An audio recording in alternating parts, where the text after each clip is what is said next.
All right, so welcome back. We are ACI Course 9, Class 6. It's June 26th, 2025. Let's gather our minds here as we usually do. Please bring your attention to your breath until you hear from me again.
Now bring to mind that being who for you is a manifestation of ultimate love, ultimate compassion, ultimate wisdom.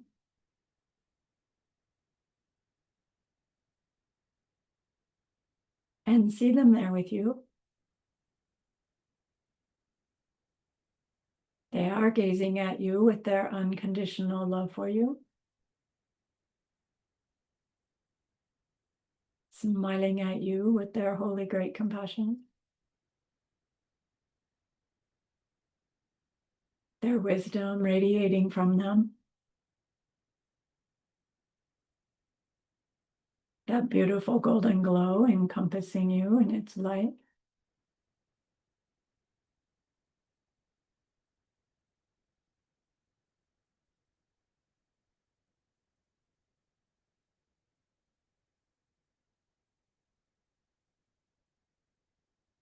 And then we hear them say, bring to mind someone you know who's hurting in some way.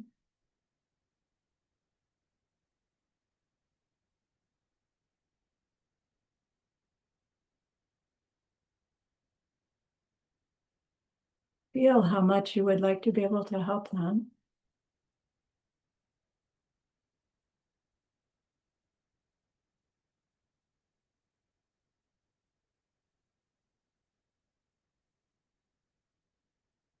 Recognize how the worldly ways we try fall short.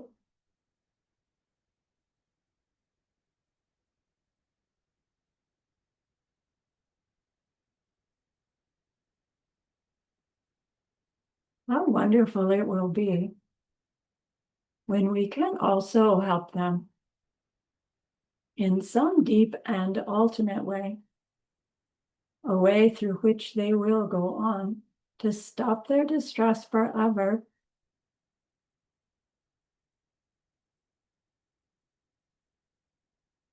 Deep down, we know this is possible. Deep down, we know this is what we are meant to become.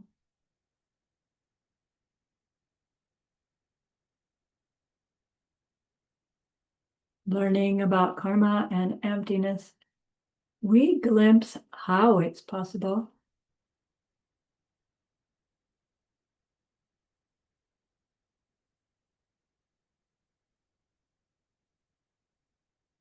And so I invite you to grow that wish into a longing.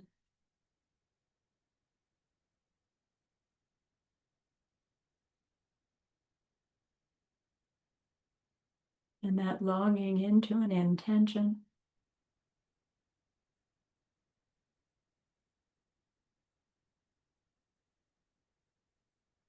And then with that intention, we turn our minds back to our precious holy beings.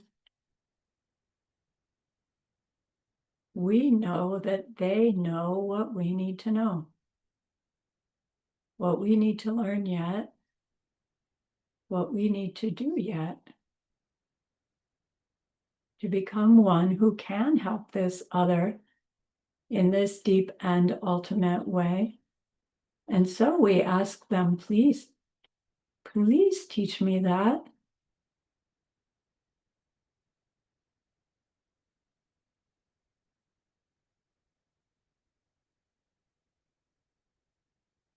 And they are so happy that we've asked. Of course, they agree. Our gratitude arises. We want to offer them something exquisite. And so we think of the perfect world they are teaching us how to create. We imagine we can hold it in our hands and we offer it to them, following it with our promise to practice what they teach us, using our refuge prayer to make our promise. Here is the great earth, filled with fragrant incense and covered with a blanket of flowers. The great mountain, 4 lands, wearing the jewel of the sun and the moon. In my mind, I make them the paradise of a Buddha and offer it all to you. By this deed, may every living being experience the pure world. Idam Guru Ratna Mandalakam Niryatayam. I go for refuge until I am enlightened to the Buddha, the Dharma, and the highest community. Through the merit that I do in sharing this class and the rest, may we reach Buddhahood for the sake of every living being. I go for refuge until I am enlightened to the Buddha, the Dharma, and the highest community. Through the merit that I do in sharing this class and the rest, may we reach Buddhahood for the sake of every living being. I go for refuge until I am enlightened to the Buddha, the Dharma, and the highest community. Through the merit that I do in sharing this class and the rest, may all beings awaken totally for the benefit of every single other.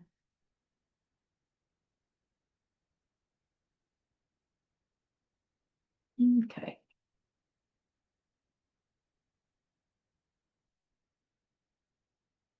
So last class were all those numbers and lists and, pretty straightforward. I'm not going to go over it again.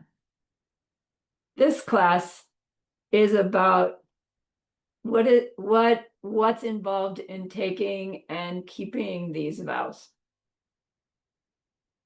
so that we can understand how to get them, whether we've got them, how to keep them. And we'll learn more about what to do about renewing them a little bit later. So the first question that comes up in the commentary that we're studying, Jetsun Compass, is who can grow individual freedom vows? Meaning who can have the circumstances to get the vows, even if they do go through what you have to do to go through a ceremony to receive the vows. How do I make sure that they're going to turn on, right, when the abbot turns them on, right, grants them?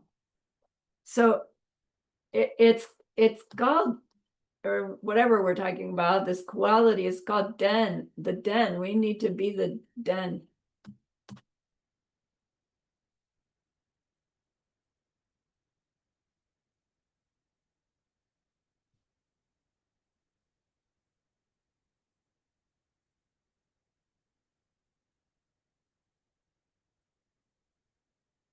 Ordinarily, we would say we have to have the proper foundation.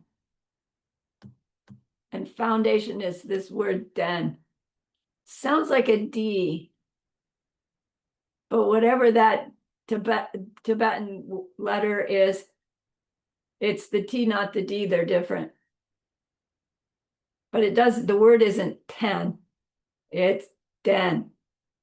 It means foundation, as in that ground that something sits upon, right? You have the concrete foundation of the building, that kind of foundation. So we must be a proper foundation. So it's not that we have the proper foundation. We need to be it. It's just a subtle nuance in what we're talking about. So in Vinaya, this being the proper foundation is referring to having an appropriate body and an appropriate mind with which to take and keep these vows. And what they mean by appropriate mind and body then shows us that only humans have the appropriate body and mind to be able to be the foundation for vows. It doesn't mean just by being human, you are automatically the den, but only human body, human mind has the capacity to become the den that can support vows. So pleasure beings can't get individual freedom vows. Lower realm beings, animals and below, can't get freedom vows. Even if they're in the room at the ceremony, right? Lama snaps their fingers, your cat's in your lap. They can't get those vows.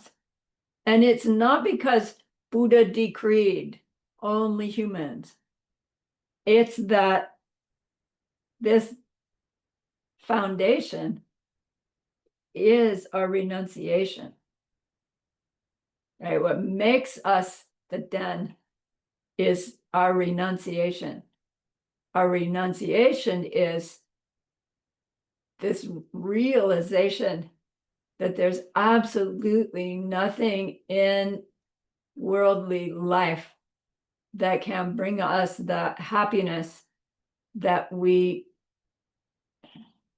meant to have, right? That the happiness that we want is how we usually say it, but it goes beyond want. It's the happiness we're meant to be.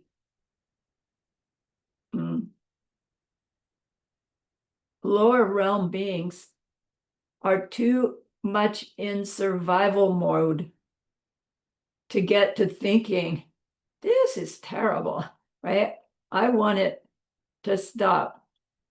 That's just too bad. Things are too awful. It won't ever occur to them to get renunciation. And then the higher realm beings, things are never bad enough. And I mean, technically, they do finally get bad enough at the end of that lifetime. But by then it's too late.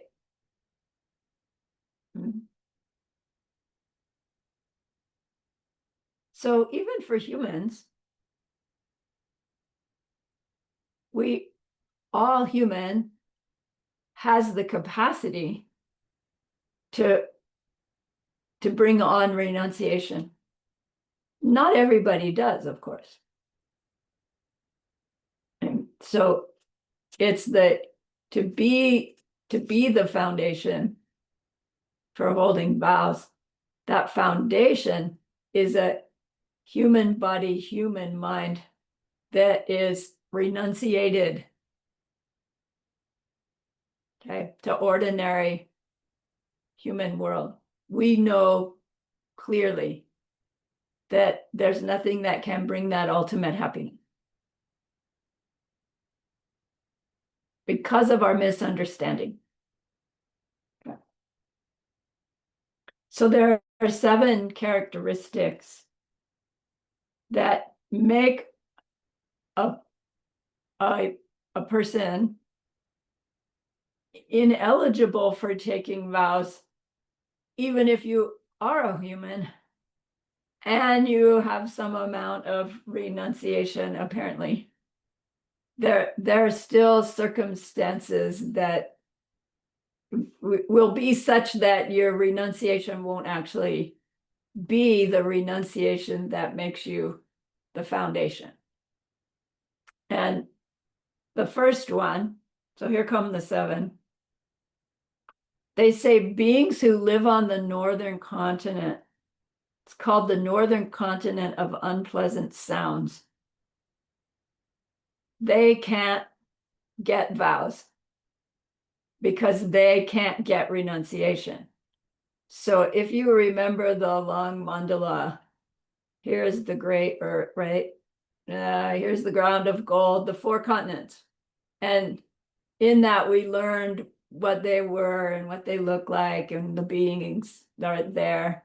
This northern continent, what's unique to it is that their lifespans are a set period of time, 500 years, whatever their years are.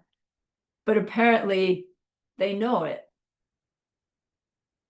They have these 500 years. And so because their lifetimes are so secure, they don't have this uncertainty that we have when our lifespans are not set. There's something about that state of mind that we have that makes our lifetimes not set, and that arises because we know we're going to die. We don't know when, right? And when we die, nothing but the Dharma helps us. That leads to, oh my gosh, I need to change my behavior as guided by the Dharma because I can't figure it out myself, so that I plant as many seeds in my mind in this life as I can to increase the likelihood that the seed that projects at the end of this life will project me into another human life. Like, I don't even want a higher realm life. I want human, right? If I'm not going to reach Buddhahood, it's got to be human. So if you know when you're right, if you know when you're going to die, apparently this sequence of don't know when, right? It doesn't happen. It doesn't really make sense to me. It seems like if you knew you had 500 years and you understood the process, it's like, man, you'd be on making those seeds for 500 years. But I guess it doesn't quite work like that. So because their lifespans are certain, they don't grow the renunciation that is necessary for their body and mind to be proper foundations for getting vows. So even if they wanted the vows, they wouldn't come on, apparently.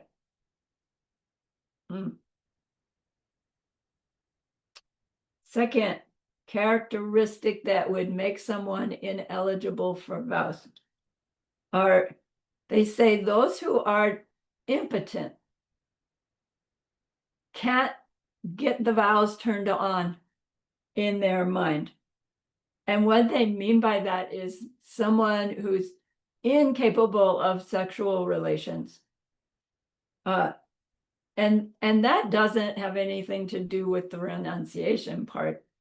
It has to do with the kind of subtle body energy that maleness and femaleness drive within our body and our mind, that they describe that energy, the sexual energy, meaning, of our gender, that drives the urges towards sexuality.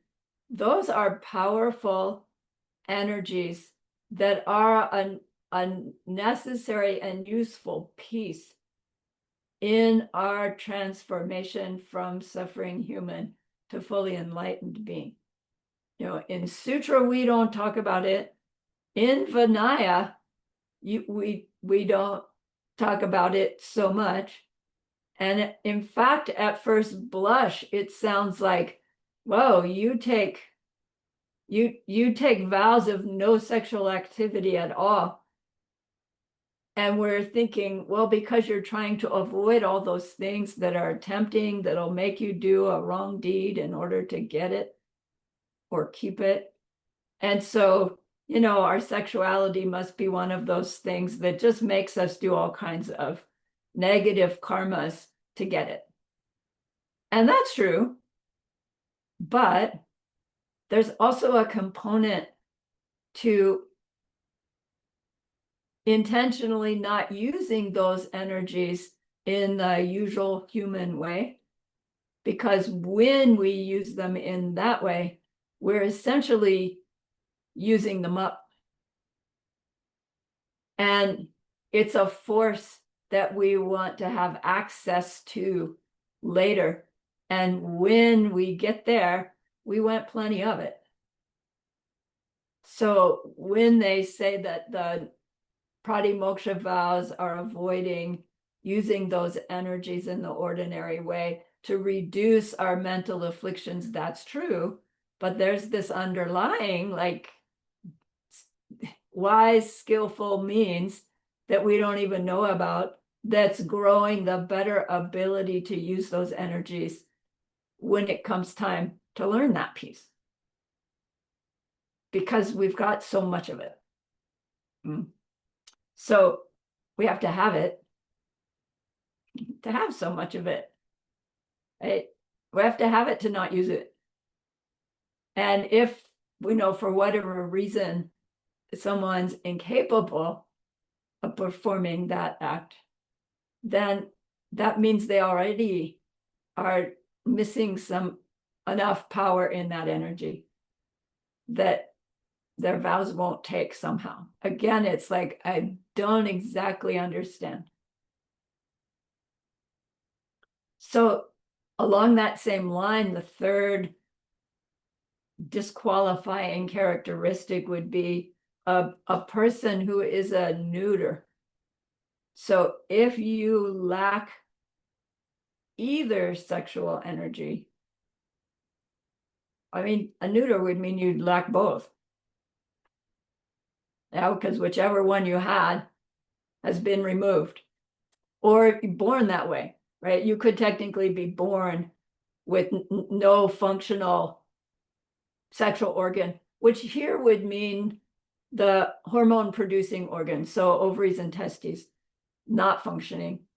And you would never, right? You would never grow the adult sexual energy that would be necessary to conserve it in order to use it later. Fourth circumstance is someone who is hermaphrodite. So hermaphrodite has both sexual organs present. And you would think that would make them super qualified. But because they have both, neither one is predominant. And there's something about the predominance factor that plays a role in this appropriate body, appropriate mind for receiving these freedom vows based on the power of our renunciation.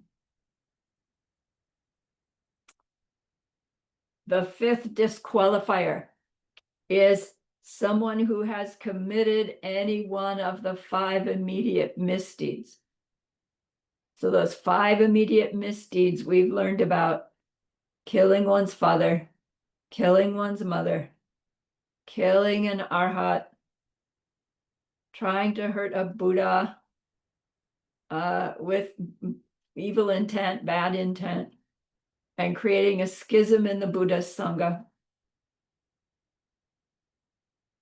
Technically speaking, nowadays we can't do those other two because they do mean specifically towards Shakyamuni Buddha's Sangha and Shakyamuni Buddha himself.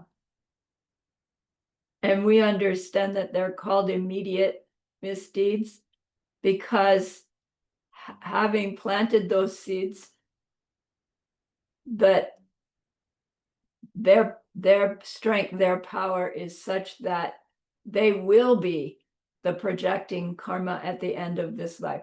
Whether you live 3 days later or 100 years later after your misdeed, that deed's gonna be the one that colors your projecting karma, and you will go into the bardo and straight to that lowest hell realm.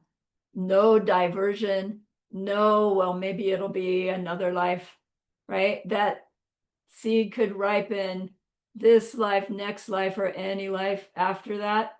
With immediate misdeeds, it is like next life. No questions about it.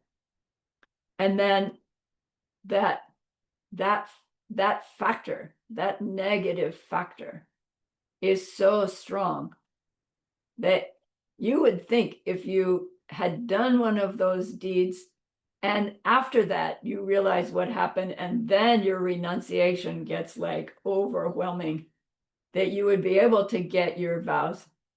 And it's not clear to me that if you have done one of those and you purify like crazy, right? Can you change this story about immediate misdeed, next life, hell realm, no doubt about it. I don't know. But the same question would be, well, if I did do and I tried to purify and it made my renunciation like so strong, would it still block me from getting vows? And I don't know the answer to that, right? For sure, somebody who's done one of those 5 deeds, at least one of the 3 that we could still do, who would then waltz in and say, I'd like pratimoksha vows, maybe thinking that would protect them. If the abbot knows about it, they're gonna set the person straight. But say you don't tell the abbot, right? I'm ready, my renunciation is strong, can I get vows? Abbot may put you through the ceremony and think, and it's like you think you have vows, but they didn't actually take. So it's not completely clear if we take it just literally. If you have the seeds for the 5 immediate misdeeds, any one of them, vows are not going to form in our minds. We are not a proper foundation. 6th factor is an imposter. An imposter in the ceremony means someone who pretends to take vows, pretends to have their renunciation, but really they're just curious, or their reason is insincere.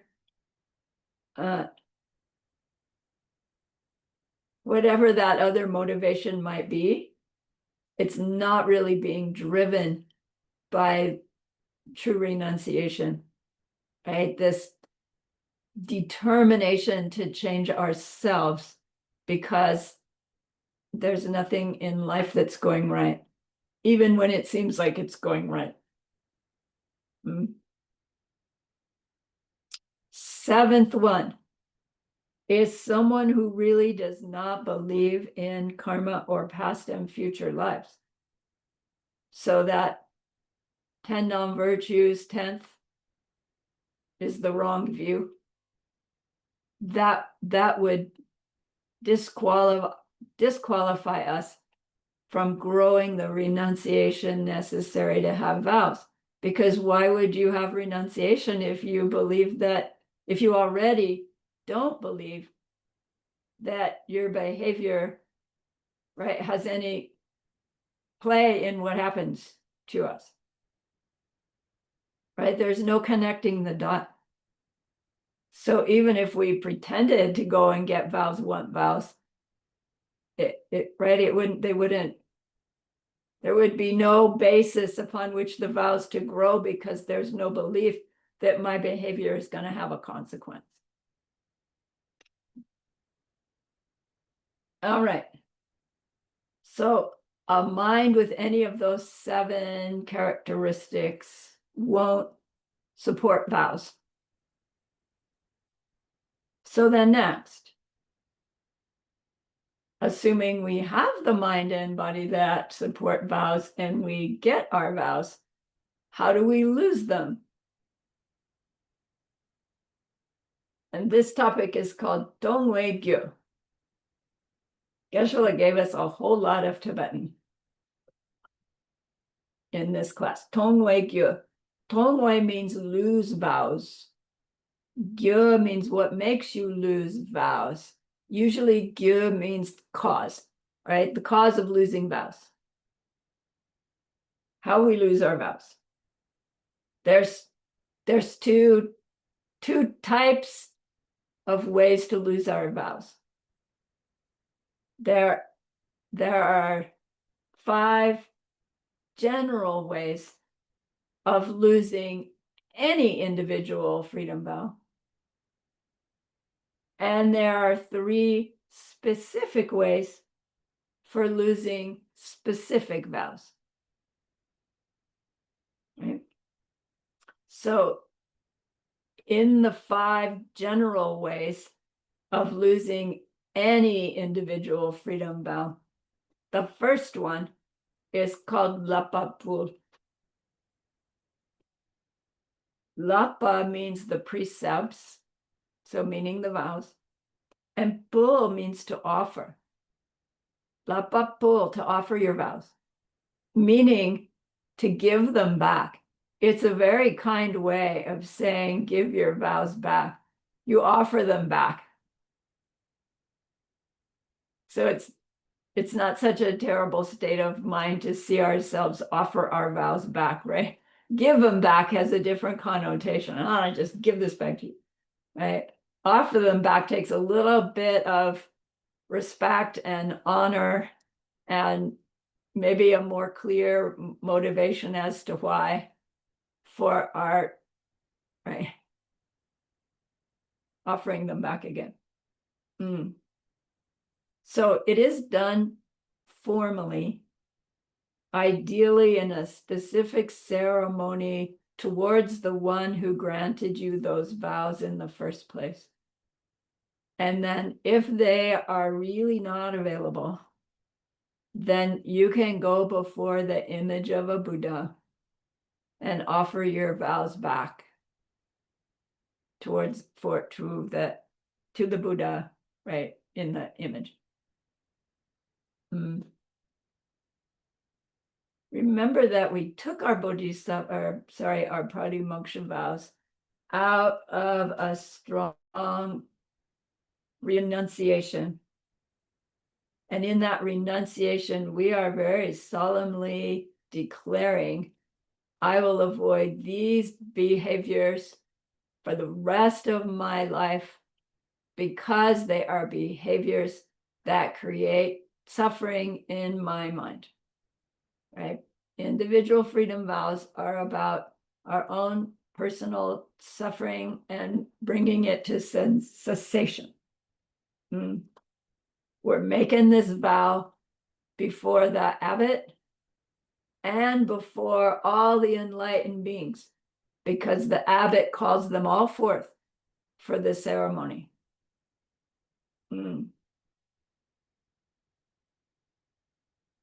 So it seems like once we have that renunciation strong enough to convince us that taking pratimoksha vows is the answer, like the part of the answer, what could ever happen that would make our renunciation get less enough to where, oh, no advantage to having those vows anymore. It doesn't really make sense that our renunciation would ever go away. Like, could life get so good because of our practice that we decide, oh, this isn't so bad?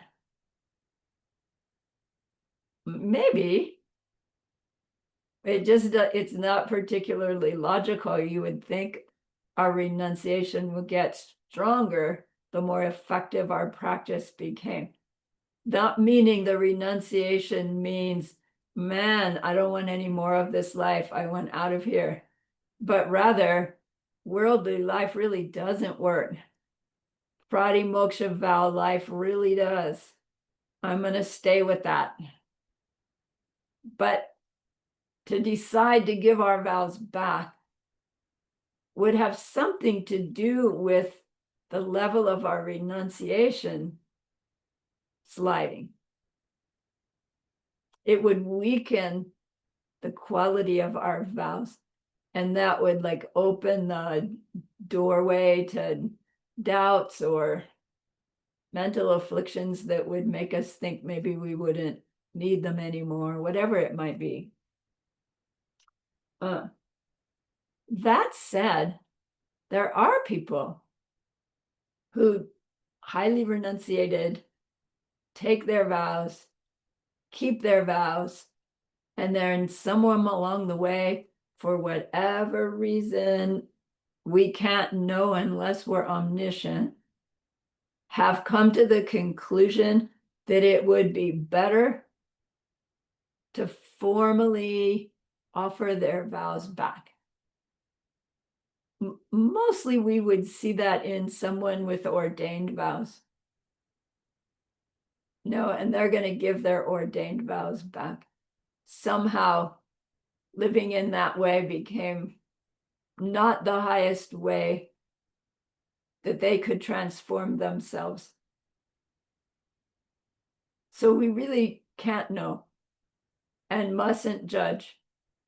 And when we think about our lay vows, like what kind of circumstance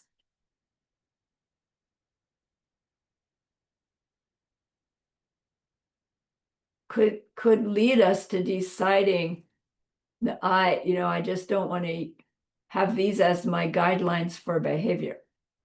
It would have to be some kind of like neutron event, right, in our mind that wiped out all our understanding of karmic seeds and our ability to plant good for the future.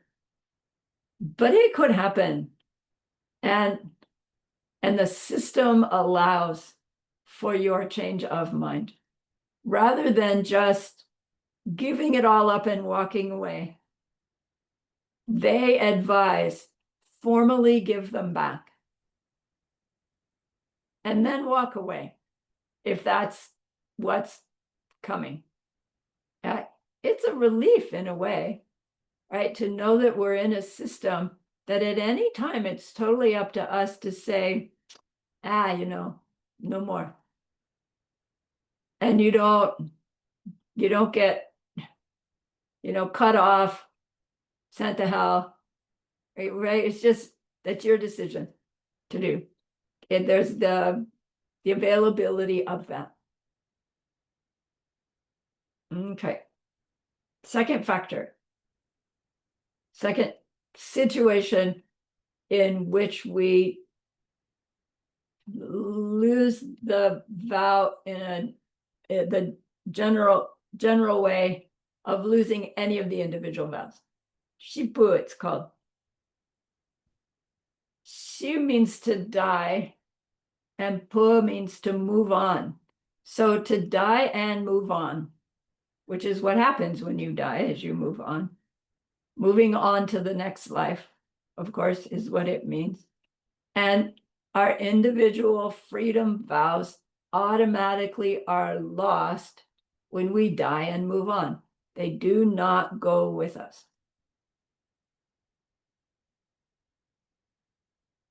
the 5 lifetime lay vows, the 1-day vows, and the ordination vows, and at death. Third general way is Tsen. Okay. Tsen means name or mark, and here it's the term for one's physical sexual organ, which would, I believe, would include the hormone producing organs that go along with the actual structure. So Tsen Ni Jung, Ni means the number 2. So Tsen Ni Jung means if the 2 organs appear on your body. So you have one, and then, oh my gosh, there's the other one also. Like it wasn't there, and then it shows up. I don't think it happens overnight, but it apparently does happen. It's in the literature, right? From Buddha's time. So you can have one or the other. And we're going to see in a minute, you can switch a couple of times even. But to have both does this thing to the energies that makes, let's call it confusion in the subtle body, that makes it such that the vows that we had based on the energy imprint when we took them, it makes them be lost. So if it happens to you, know that we need to do something else for our pratimoksha level behavior, I guess. Fourth factor of the 5, Len Sum Gyur. Sum means the number 3, Gyur means change, Len means time. So changing 3 times is this 4th factor. If you change gender 3 times or more, you lose your vows, which implies you can change once and you can change back again. But if you change a 3rd time, right, does something to the energy such that the vows get broken. And apparently when His Holiness the Dalai Lama is asked about that, he says, I'll let you know when it happens. But it is in the literature that people's physical gender would shift as a result of their practices. And again, if you will grow a second, then the energies are you would think they would be so balanced, that would be perfect. So I'm not so sure it's a bad thing. But for our individual freedom vows, it negates the vows. But if you switch from one to the other, it's all right to do 2 times. I don't know why a 3rd time is not allowed. Again, it's not allowed because Buddha said so. It has some effect on the energies of the body that make it such that it can't sustain those vows anymore, and the vows just disappear. Okay. Yes, Tom. Um, uh, would if this happens, I guess, to someone, without them knowing, are they breaking the vow?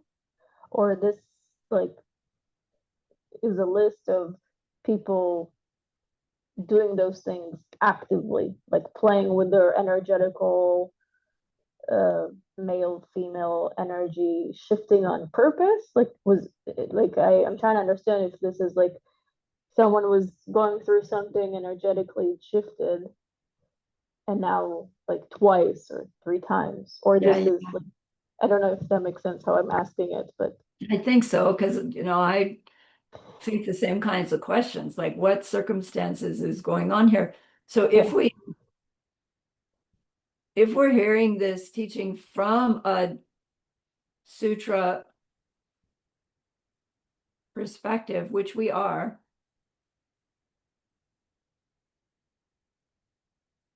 I guess knowing what I know, I would have to say I can't really answer that. okay, It could be like back in Buddha's time, people's purity was greater than ours now.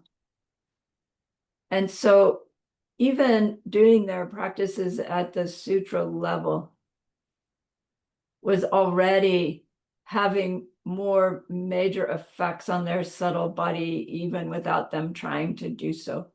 So I could imagine somebody's sutra practice being so powerful that it was bringing about the results that nowadays we have to go to the highest diamond way practices to be able to cultivate. Right? If we do our sutra practice well enough, all those same things, results can come about. So my guess it's something like that. And that in the times when we don't have that kind of purity, we have to cultivate it, cultivate it, cultivate it, cultivate it. We go through actual practices to cultivate this balance of energy using our maleness energy, using our femaleness energy, which we all have some of both, right? And as we're working with our subtle bodies, the relative balance, the predominance of one over the other, that is going to come to balance. And that sounds like a good thing, and it should be able to sustain our vows better. So then it's like, maybe when we're getting to that place, our higher vows so supersede our pratimoksha vows, and our pratimoksha vow behavior has become so ingrained that we don't actually need a thing called a vow to increase the power of the goodness. It's that goodness is growing without the vow, would be my guess, but I don't know for sure. It's not something you set about to do, even at the highest practices. It would be like a side effect of one's practice. And then you're going to know this aspect. So if it starts to happen, you'd run to your lama and go, right? What do I do? And they would give us instruction. thank you. Fifth one, getsa. Getsa means our root virtue, which is a little hard to understand. What exactly is that? And che means to cut. So we have heard about cutting our root of virtue. What does it? One moment of anger directed at a bodhisattva cuts our root of virtue, like scary. Well, not just getting a little upset, but strong blaming them factor, that sustained blaming them, that we're really angry. But the first moment of that strong anger is enough to cut our root of virtue, meaning freeze it so we can't add to it until we have regret for that strong moment of anger. And then somehow the whole thing shifts. Another piece I don't quite understand. So here, if we do whatever we do that destroys our root of virtue, it also destroys our pratimoksha, our pratimoksha vows. And that makes sense because they are a part of our root of virtue. Taking vows is a good thing. It's a virtue. And so it becomes part of this bank account of virtue that we are accumulating. And so to break that, you're also going to break your vows.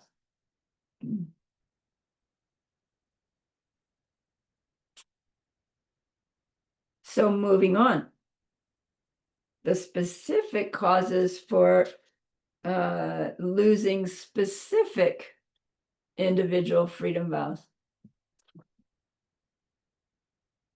There are 3 such specific causes. The first one is Nishu Malun Dershe. Nishu means to be 20 years old. It's the age 20. Malung Dershe. Dershe means found out, and Malung means you didn't reach. So if it is found out that you were not 20 years old when you took your vows, and you're still not 20 years old, then you don't have the vows you thought you had.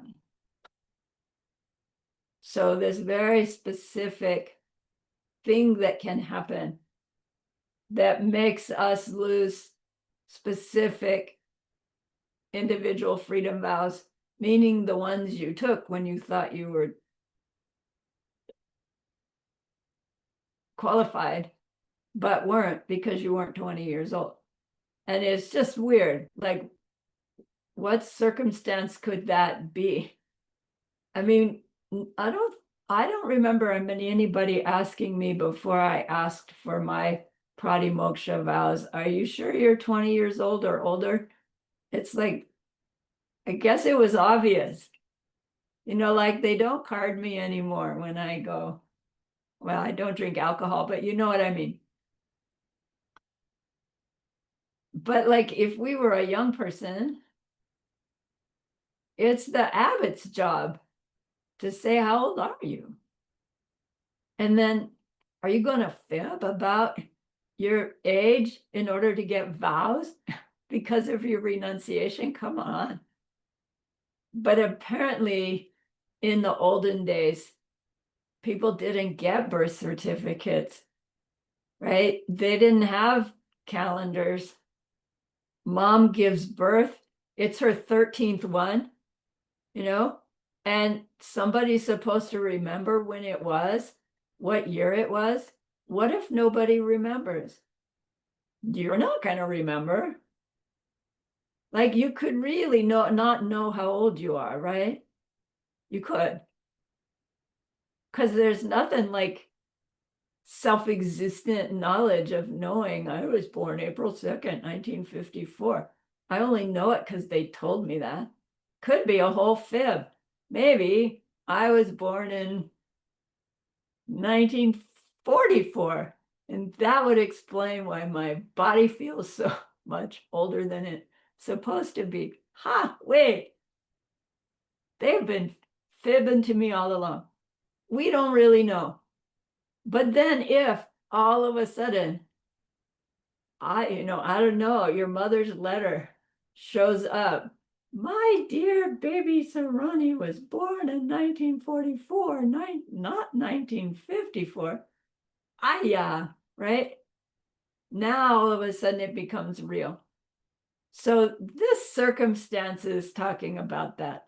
Apparently it would happen that somebody thought they had their vows, thought they were 20, and then something happens, they learn that, oh my gosh, I'm not 20 and I wasn't.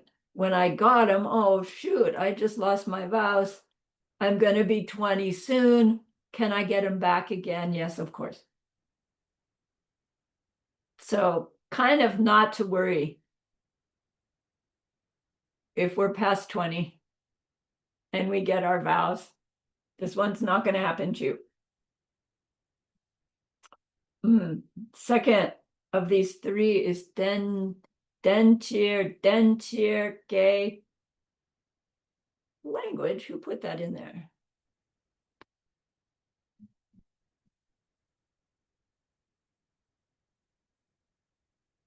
Denjir long. And Yinshuk Day doesn't belong there either. Denjir ke long. Denjir ke long, right.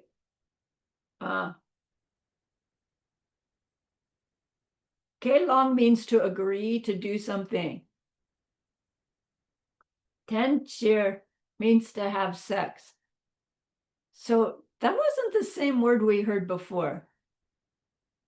When we were talking about sexual activity before, it was something like the dirty deed or something.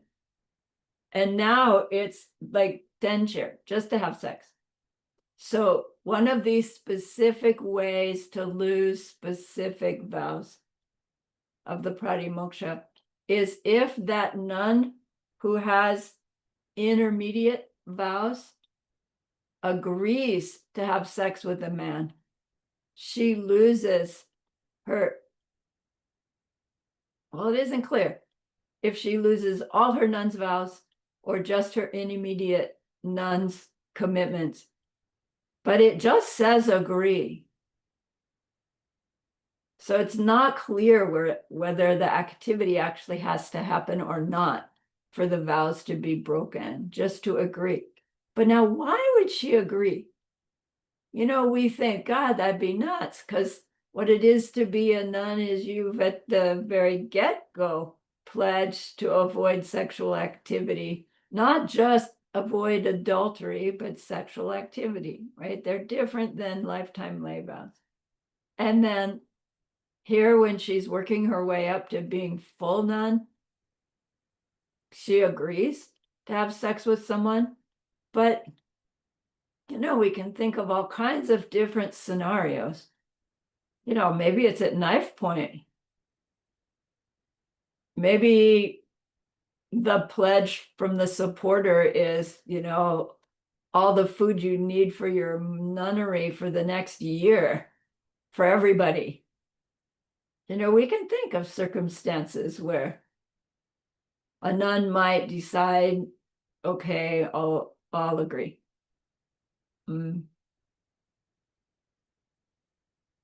So we would think, oh, motivation would protect.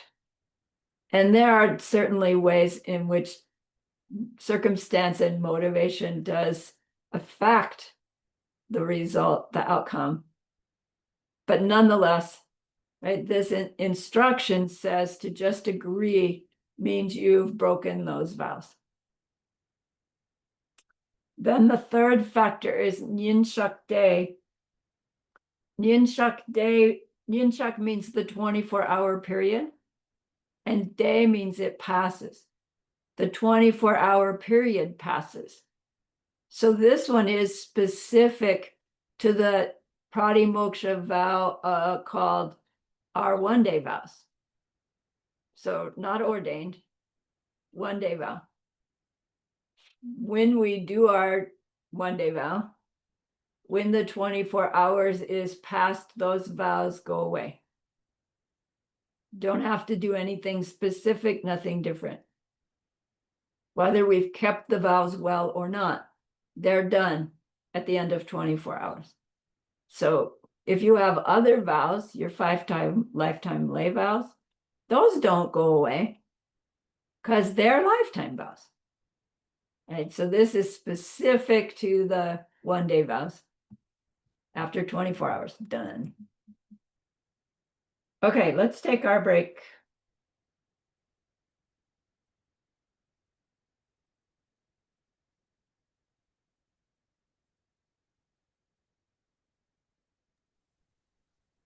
Lama, may I ask another Yes. question about so I think I heard Geshe-la's like old recording regarding like yoga asana, Lady Naguma, talking about when we move, like we move the energy right, left, right. trying to cancel those energies so we can uh, bring the energy up through the Sushumna. So then what would be the Sushumna's energy if if we need the male and female energy by this vows, right, that we just learned, what would be that left, if that makes sense? Yeah, I do. I think I understand what you're asking. And Like, and I don't know. Because you're right. To have all our energies in the central channel, we now have neither, both, either, and none all at the same time. And then how come all of our, our pratimoksha vows don't disappear then? I don't know. okay, I Sorry.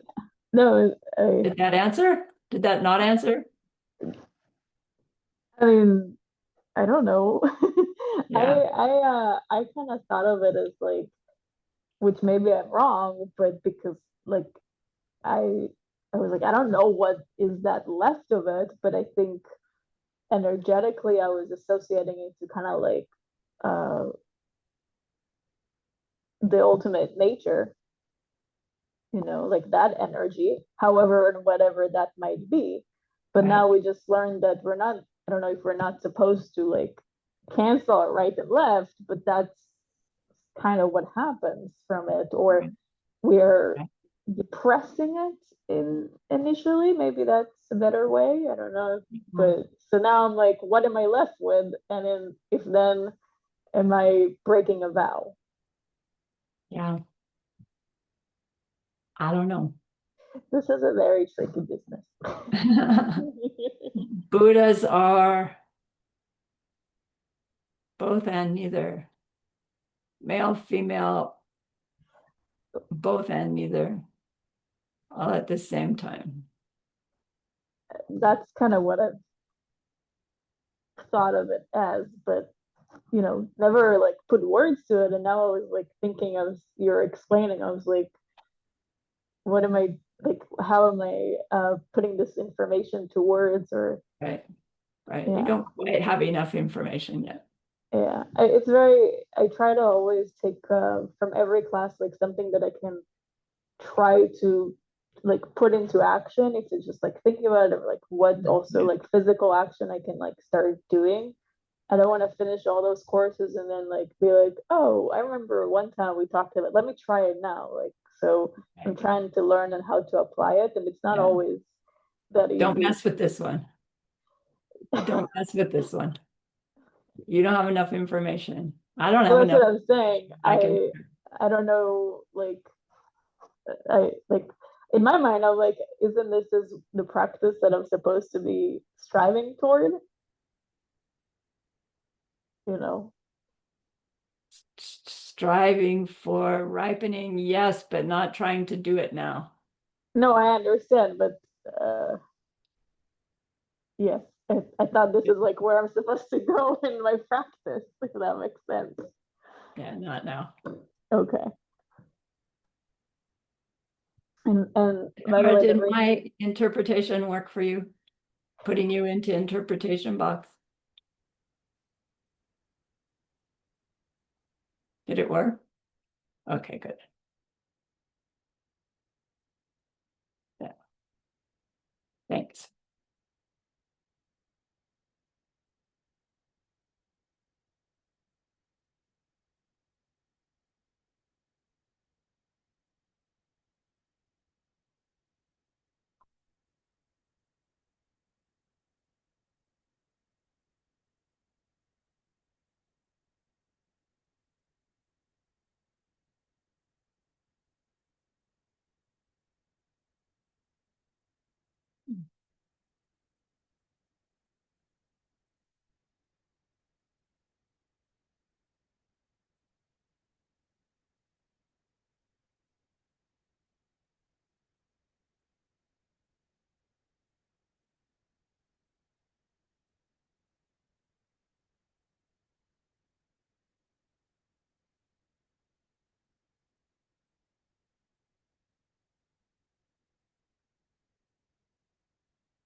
Are we back?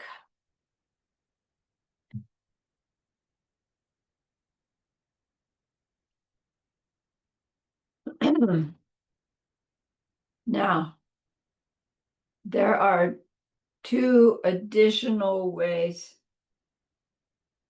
we can lose vows according to two specific schools of Buddhism. The Sutra school and a group called Under the Sun faction of the detailist schools. So these two lower schools, they say that if you commit any one of the defeats, then you lose all your vows. So the defeats were the four main ones for the monks and eight main ones for the nuns, right? The first set. The worst offenders, if you totally break any one of those, you break all the vows.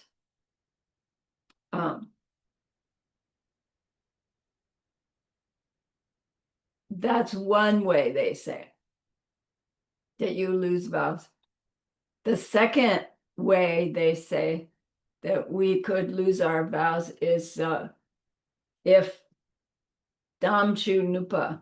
Well, I didn't tell you. The Tibetan for if you break a defeat is Satun Jungwa.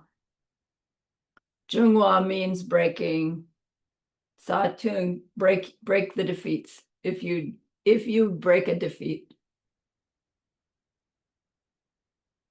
meaning if you do any one of the deeds called a defeat, you've been defeated by your mental afflictions. Remember, it was from last class.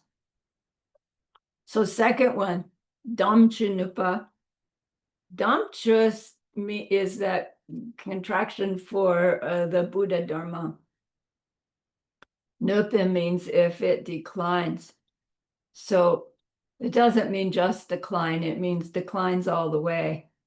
If the holy Dharma disappears in the land, you would lose your vows. But other schools, they say, no way, because anybody having pratimoksha vows is the holy Dharma, right? We heard that. Someone who has vows, living by vows, I, the Buddha, am there. Right? Anyone studying, practicing Vinaya, that's what keeps Buddha and the Dharma alive in the world. So how can you say the Dharma could disappear as long as there's one person? Right? It can't cause you to lose your vows.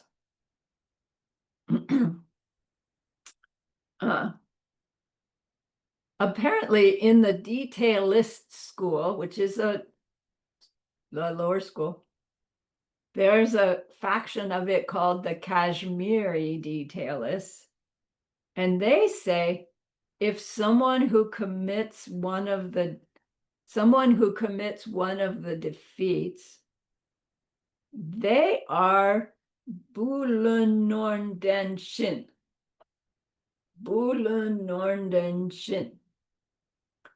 Bulun means to have a big debt. Norden means to be rich, wealthy. Shin means metaphor. Someone who commits one of the defeats, they are like a really wealthy person who has a big debt. The defeat is owing the debt, which is huge, but it's smaller than the riches that the person has. So, you can have your big bank account and you can owe the equivalent of half of it. And if you pay off your debt, you still have the other half of your wealth. So the higher schools say about the pratimoksha vows, which they take, they follow, that if you commit one of the defeats, yes, it's a serious negativity, but you still have the wealth of all your other vows. And you use the goodness of all your other vows to fix, to repair, right? To purify and clean the mistake of the defeat. They say the strength of all your other vows, the goodness that we have from other vows, damaging one defeat is not enough to wipe out all your wealth of all your other vows. All right. Encouraging.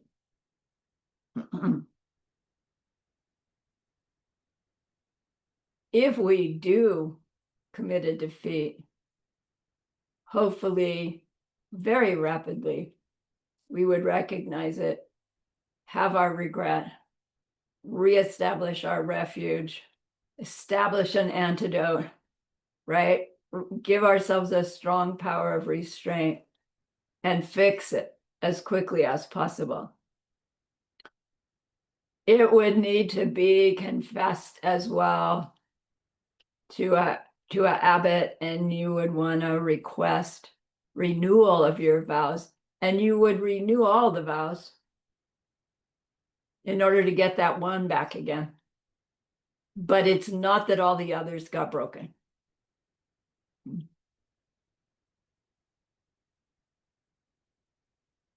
Okay, so next, Jesunkapa explains the benefits of taking and keeping our individual freedom vows.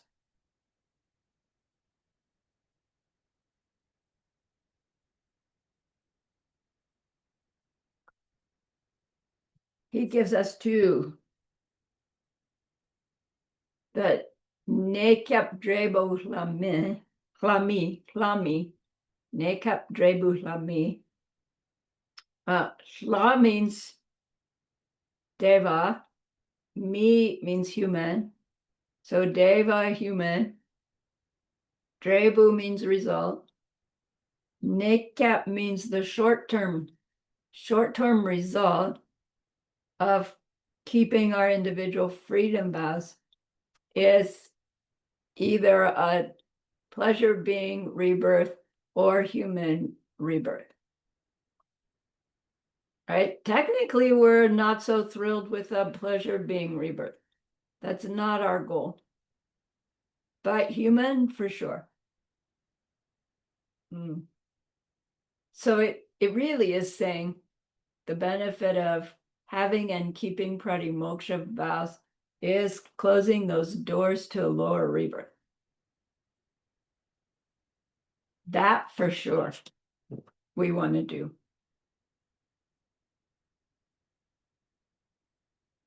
How does it do it?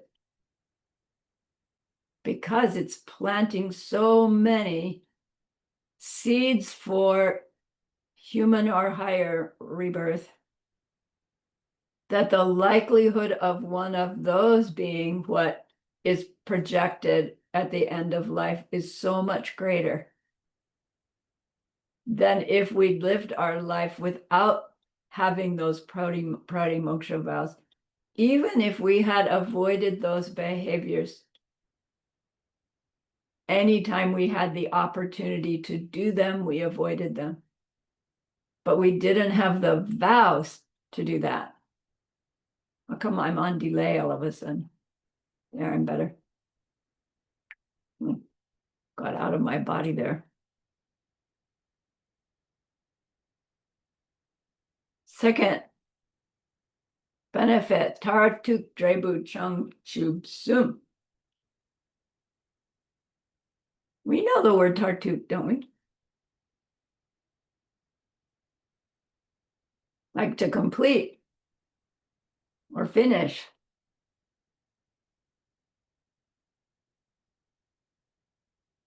Geshe calls it ultimate here. But like the complete result, Tartuk is Changchub Sum. Changchub is the word for enlightenment, but Sum is the number 3. So the ultimate result of our pratimoksha vows is the 3 enlightenments. And it's like 3? I thought there was only 1. But do you remember, I don't know, it's been a long time ago, when we were talking about the difference between enlightenment and total enlightenment. That the lower schools talk about reaching enlightenment, but what they mean by enlightenment is nirvana, their nirvana, believing that that's the highest state that they can achieve, that is achievable, is nirvana, complete freedom from mental afflictions forever due to our individual analysis. Remember that?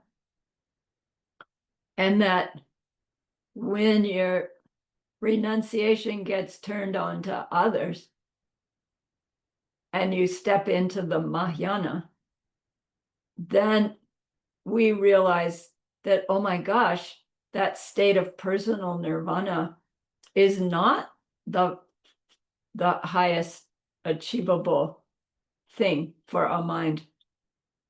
That in fact, to have that wish to reach being a being who knows directly what it takes to end, what we need to take up and give up in order to end all suffering forever. We grow this wish to become that for other beings. And we learn that in order to grow the merit necessary to see ourselves as omniscient, we have to have those 2 aspirations that are so big. The aspiration to reach total enlightenment and the aspiration to do so for the sake of all sentient beings, all, not leaving a single one out, because of those 2 vastnesses state of mind is what plants seeds of vastness wish that can grow into the vastness of what it is to be omniscient, a being who's perceiving ultimate reality and appearing reality simultaneously in all times. Why did I go into all that? Because that's only one of the Changchub Sums. Right? The other 2 are nirvana. So keeping our pratimoksha vows, their final result, if you're keeping them in order to reach nirvana, will be nirvana. And if you're keeping them as part of your practice to reach Buddhahood, then their final result will be your Buddhahood. Right? In addition to the other things that you're doing.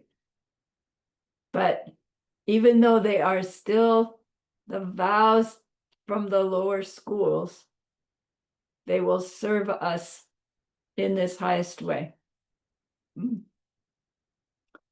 The benefit of having and keeping them.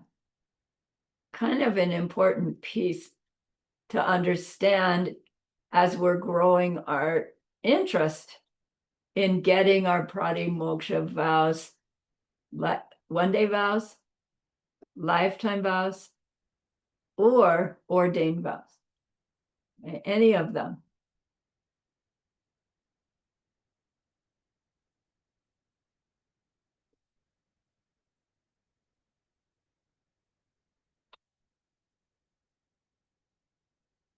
So then last week we talked a little bit about the sojong ritual, the purification ritual, as the process for vow restoration, which the ordained are committed to doing twice a month.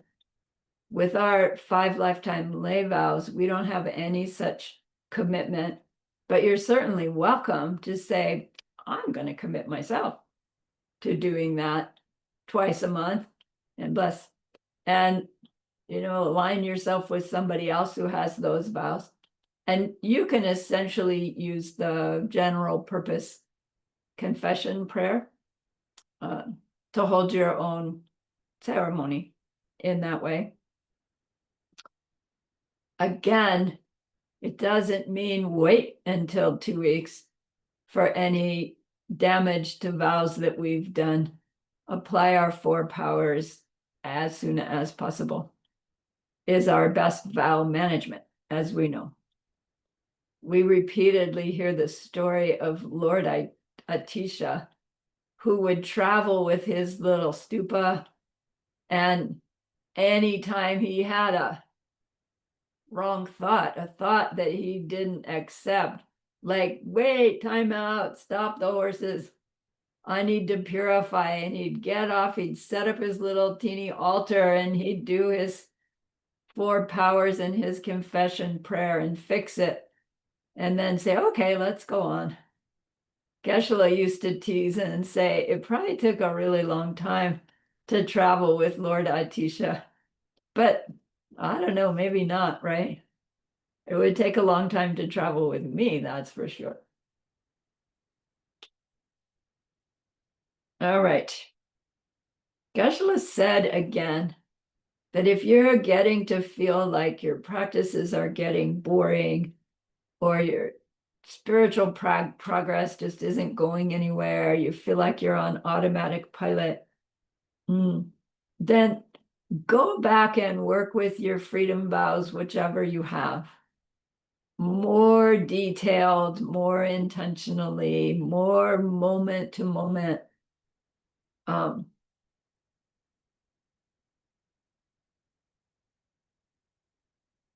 And a shift will come on.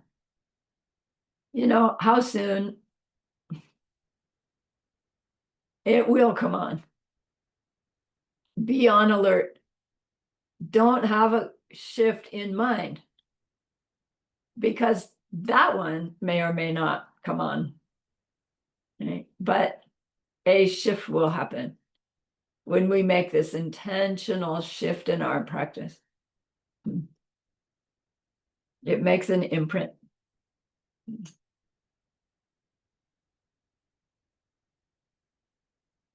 Again, we can live according to the pratimoksha vows, whether we have them as vows or not.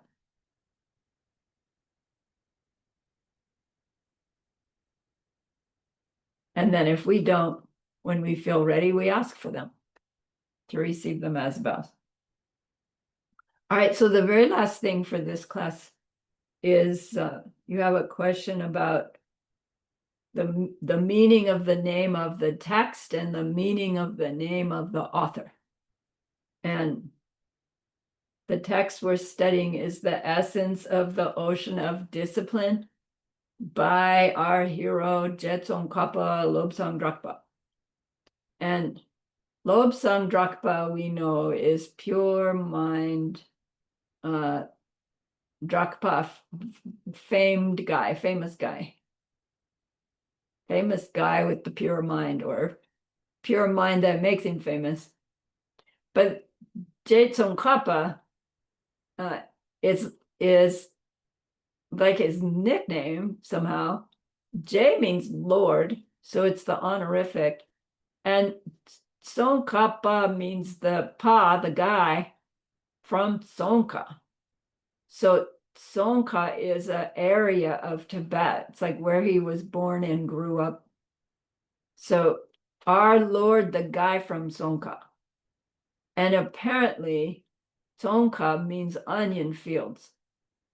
So I guess it means that in that place where he grew up, they grew onions. Or maybe onions grew naturally and there were onion fields everywhere. I don't exactly know. But Jetsongkapa just means our Lord from that guy from Sonka. Like that guy from Dresden. It's kind of disrespectful, it seems. It's so non-specific, right? There are a lot of guys from that place. But Jetsongkapa. Then the meaning of his text, the essence of the ocean of discipline. The essence refers to how it is that the pratimoksha vows are the essential core of the Vinaya, the essential core of our disciplined behavior that we choose to use in order to tame this wild horse of our mind, right? Our ignorant mind.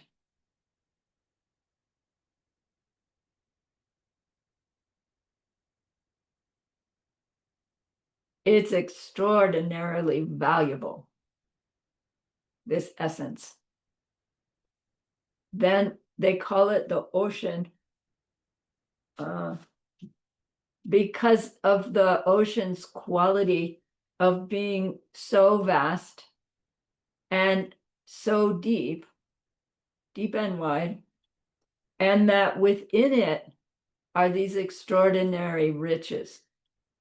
So apparently there in the floor of the ocean is all kinds of extraordinary, wonderful things, right? In the ocean is full of jewels. It's full of minerals. It's full of the organisms that contribute to the oxygen that makes it such that we can breathe. Like, it's so valuable, our oceans.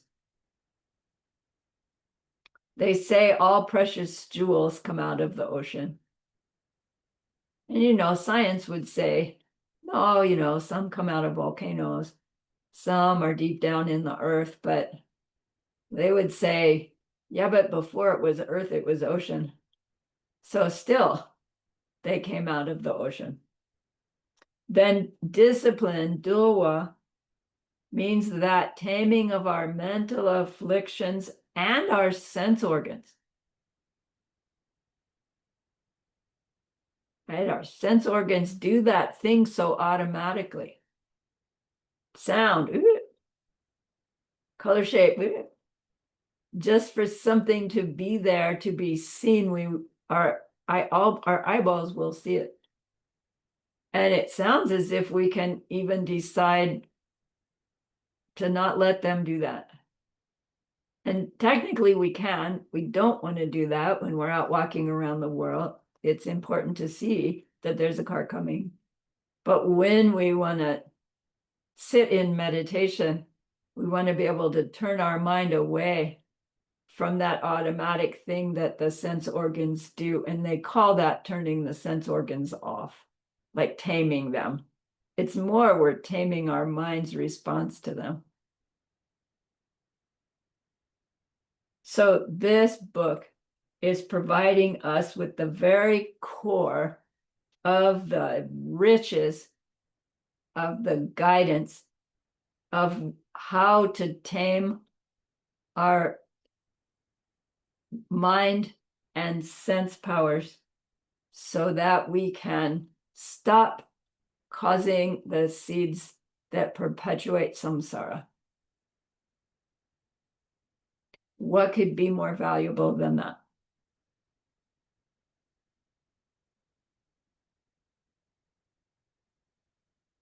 Class.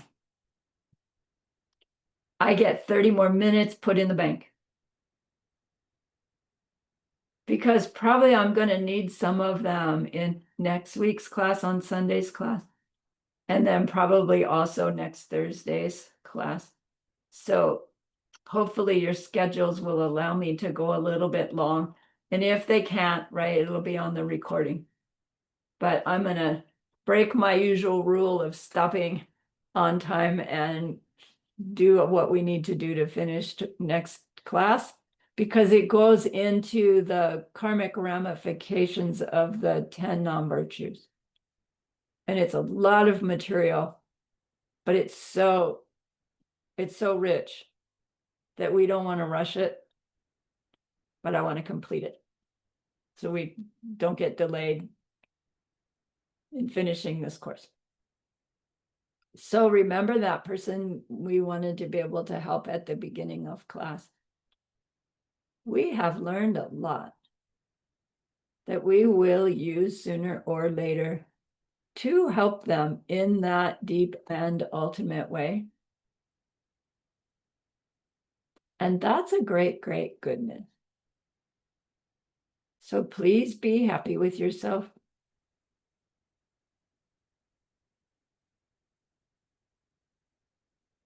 And think of this goodness like a beautiful glowing gemstone you can hold in your hands.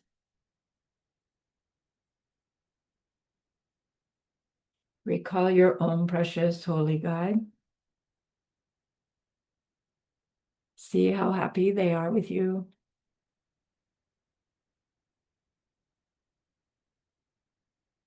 Feel your gratitude to them, your reliance upon them.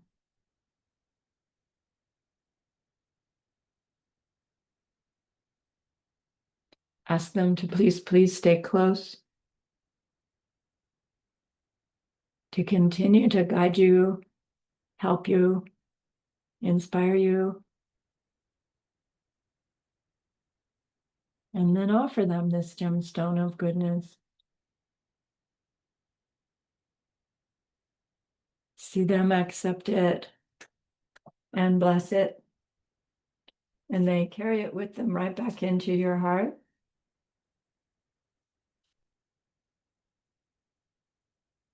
See them there, feel them there. Their love, their compassion, their wisdom. It feels so good. We want to keep it forever. And so we know to share it by the power of the goodness that we've just done. May all beings complete the collection of merit and wisdom, and thus gain the two ultimate bodies that merit and wisdom may. So use those 3 long exhales to share this goodness with that one person.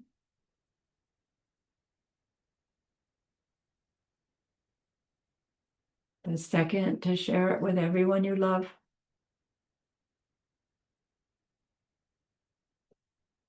The third, to share it with every existing being everywhere, meaning everywhere.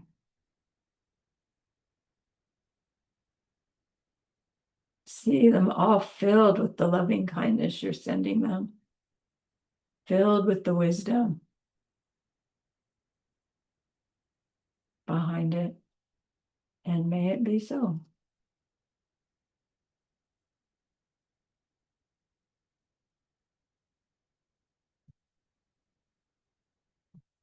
Okay, thank you very much.